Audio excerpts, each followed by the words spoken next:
ಬೇಡ ಅಂದವ್ರು ಯಾರು? ರೈತರ ಬಗ್ಗೆ ಅವ್ರಿಗೆ ಪಾಪ ಏನೋ ಕರುಣೆ ಬಂದಂಗಿದೆ. ನಾವು ಯಾವತ್ತಿದ್ರು ರೈತರ ಪರವಾಗಿ, ಕಾಂಗ್ರೆಸ್ ಪಕ್ಷದ ಸರ್ಕಾರ ಆಗಲಿ ನಾವೆಲ್ಲರೂ ಆಗಲಿ ರೈತರ ಪರವಾಗಿ.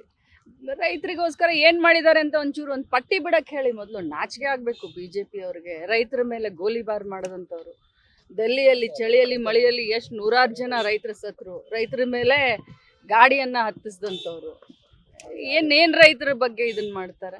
ನಾಚಿಕೆ ಆಗಬೇಕು. ಮೇಡಮ್, ನಿಮ್ಮ ತಮ್ಮವರು ಬೆಳಗ್ಗೆ DCM ಅವರನ್ನ ವೆಲ್ಕಮ್ ಮಾಡುವಂತ ಸಂದರ್ಭದಲ್ಲಿ ಮುಖ್ಯಮಂತ್ರಿಗಳು ಅಂತ ಹೇಳಿ ಕೋಟ್ ಮಾಡಿ ಪೋಸ್ಟ್ ಮಾಡಿದ್ದಾರೆ ಮೇಡಮ್. ಇದು ಒಂದು ದೊಡ್ಡ ಚರ್ಚೆಗೆ ದಯಮಾಡಿ ಅರ್ಥ ಮಾಡ್ಕೊಳ್ಳಿ, ತಪ್ಪು ತಿಳ್ಕೊಳ್ಬೇಡಿ. ನಾನು ಆದಂಥ ತಪ್ಪಿಗೆ ನಾನು ವ್ಯಥೆಯನ್ನು ವ್ಯಕ್ತಪಡಿಸ್ತೀನಿ. ಯಾಕೆ ಅಂತಂದರೆ ನಾವು ಪೋಸ್ಟ್ ಮಾಡೋದಿಲ್ಲ, ಹ್ಯಾಂಡ್ಲರ್ಸ್ ಇರ್ತಾರೆ. ಅವ್ರು ಪೋಸ್ಟ್ ಮಾಡುವಂಥ ಸಂದರ್ಭದಲ್ಲಿ ಅಚಾತುರ್ಯ ಆಗಿದೆ. ಅಚಾತುರ್ಯನೂ ತಪ್ಪೆ. ಅದನ್ನು ಒಂದು ನಿಮಿಷ, ಅದನ್ನು ಯಾಕಂದರೆ ನಾನು ಮೊದಲಿನಿಂದನೂ ಹೇಳ್ತೀನಿ, ಪಕ್ಷದ ಶಿಸ್ತಿನ ಸಿಪಾಯಿ ಅಂತ. ಆ ತಪ್ಪನ್ನು ನಾನು ತಪ್ಪಂತಲೇ ಹೇಳಲಿಕ್ಕೆ ಬಯಸ್ತೀನಿ. ತಮ್ಮೆಲ್ಲರ ಎದುರುಗಡೆನೂ ಕೂಡ ನಾನು ಅದನ್ನು ಒಪ್ಕೊಳ್ತೀನಿ. ನಾನು ನೋಡೇ ಇರಲಿಲ್ಲ ಅದನ್ನು. ನನ್ನ ತಮ್ಮ ನೋಡಿ ಅಕ್ಕ ಹಿಂಗಾಗಿದೆ, ನಾನು ಇಮಿಡಿಯೇಟ್ ಚೇಂಜ್ ಮಾಡಿಸಿದ್ದೀನಿ ಅಂತ ನನ್ನ ತಮ್ಮ ಸ್ವಂತ ನನಗೆ ಹೇಳಿದಾಗ ನಾನು ಮತ್ತೆ ಅದನ್ನು ಓಪನ್ ಮಾಡಿ ನೋಡಿದಾಗ ಅಲ್ಲಿವರೆಗೆ ಚೇಂಜ್ ಆಗಿತ್ತು. ಬಟ್ ಆಗಿರೋ ತಪ್ಪಿಗೆ ಅದು ಅಚಾನಕ್ ಆಗಿರೋದು. ಯಾಕಂದರೆ ನಾನಾಗಲಿ ನನ್ನ ತಮ್ಮ ಆಗಲಿ ಪಕ್ಷದ ಶಿಸ್ತಿನ ಸಿಪಾಯಿಗಳು. ಸೊ ಇದನ್ನ ನಾನು ಕ್ಲಾರಿಫೈ ಮಾಡ್ಲಿಕ್ಕೆ ಬಯಸ್ತೀನಿ. ದೇವಸ್ಥಾನದ ವಿಚಾರವಾಗಿ ಯತೀಂದ್ರ ಅವರು ಕೊಟ್ಟಿರುವಂತಹ ಹೇಳಿಕೆ ಸಾಕಷ್ಟು ಚರ್ಚೆನ ಹುಟ್ಟು ಹಾಕಿದೆ. ಜೊತೆಗೆ ಎಲ್ಲವೂ ತಿಳಿಯಾಯಿತು ಅನ್ನುವಂಥ ಸಂದರ್ಭದಲ್ಲಿ ಅವ್ರು ಮಾತನಾಡಿರುವಂಥದ್ದು ಎಷ್ಟು ಸರಿ ಅಂತ ನೋಡಿ.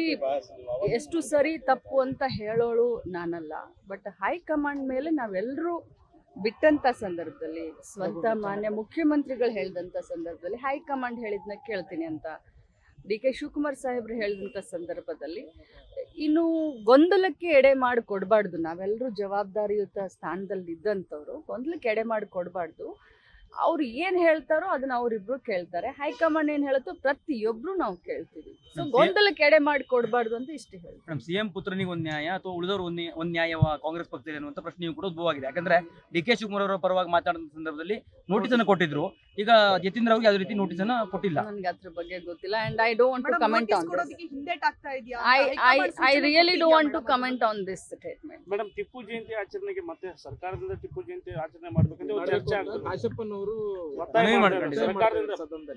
ಕಿತ್ತೂರು ರಾಣಿ ಚೆನ್ನಮ್ಮನ ಜಯಂತಿ ಇರ್ಬೋದು, ಸಂಗೊಳ್ಳಿ ರಾಯಣ್ಣನ ಜಯಂತಿ ಇರ್ಬೋದು, ಅನೇಕ ಹಿಂದುಳಿದ ಸಮಾಜದ ಅನೇಕ ಧೀಮಂತ ಮಹಾಪುರುಷರ ಜಯಂತಿಗಳನ್ನು ನಮ್ಮ ಸರ್ಕಾರ ಮಾಡಿದೆ. ನಾರಾಯಣ್ ಗುರೂಜಿ ಅವ್ರನ್ನ ಹಿಡ್ಕೊಂಡು ಮೊನ್ನೆ ಮಂಗಳೂರಿನಲ್ಲೇ ಕೂಡ ಹೇಳಿದ್ವಿ ನಾವು.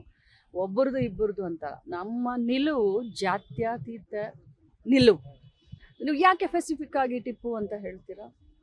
ನಾವು ಎಲ್ಲರದು ಬಸವಣ್ಣವ್ರದ್ದು ಮಾಡ್ತೀವಿ, ಅಂಬೇಡ್ಕರ್ ಅವ್ರದ್ದು ಮಾಡ್ತೀವಿ, ವಾಲ್ಮೀಕಿ ಅವ್ರದ್ದು ಮಾಡ್ತೀವಿ. ಬಸವಣ್ಣವ್ರನ್ನ ಎಲ್ಲ ಸರ್ಕಾರಿ ಆಫೀಸ್ನಲ್ಲಿ ಬಸವಣ್ಣವರ ಭಾವಚಿತ್ರ ಹಾಕಿದ್ವಿ, ಸಾಂಸ್ಕೃತಿಕ ನಾಯಕ ಅಂತ ಹಾಕಿದ್ವಿ. ಬಸವಣ್ಣವರ ತತ್ವ ಏನು? ಆ ಧರ್ಮದ ಮೇಲೆ ನಾವು ನಂಬಿಕೆನ ಇಟ್ಕೊಂಡಂತವ್ರು ಯಾಕೆ ಸ್ಪೆಸಿಫಿಕ್ ಆಗಿ ತಾವು ಕೇಳ್ತೀರಾ? ನಾನು ಹೇಳಿದ್ದು ಜಾತ್ಯತೀತ ನಿಲುವು ಅಂತ ಹೇಳಿದ್ರೆ ನೀವು ಸ್ಪೆಸಿಫಿಕ್ ಆಗಿ ಅದನ್ನ ನನ್ನನ್ನು ಕೇಳಕ್ ಹೋಗ್ಬೇಡಿ. ಹಿಂದಿನ ಸರ್ಕಾರ ನಿಲ್ಲಿಸಿತ್ತು, ಈಗ ಮತ್ತೆ 2 ವರ್ಷ ನೋಡಿ, ಹಿಂದಿನ ಸರ್ಕಾರಕ್ಕೆ ನಮ್ಮನ್ನ ಕಂಪೇರ್ ಮಾಡಕ್ ಹೋಗ್ಬೇಡಿ. ಅವ್ರು ಹೇಳೋದೊಂದು ಮಾಡೋದೊಂದು ಮಾಡ್ತಾರೆ. ನಾವು ಜಾತ್ಯತೀತ ನೆಲೆಗೆಟ್ಟಿನ ಮೇಲೆ ನಾವು ಧರ್ಮದಿಂದ ರಾಜಕಾರಣ ಮಾಡುವಂತವ್ರು. ಎಲ್ಲರನ್ನೂ ಜೊತೆಯಲ್ಲಿ ಕರ್ಕೊಂಡು ಹೋಗ್ತೀವಿ. ಒಂದೇ ಅಂದ್ರೆ ಮಾತ್ರಂ ಅಂತ ಹೇಳ್ತೀವಿ.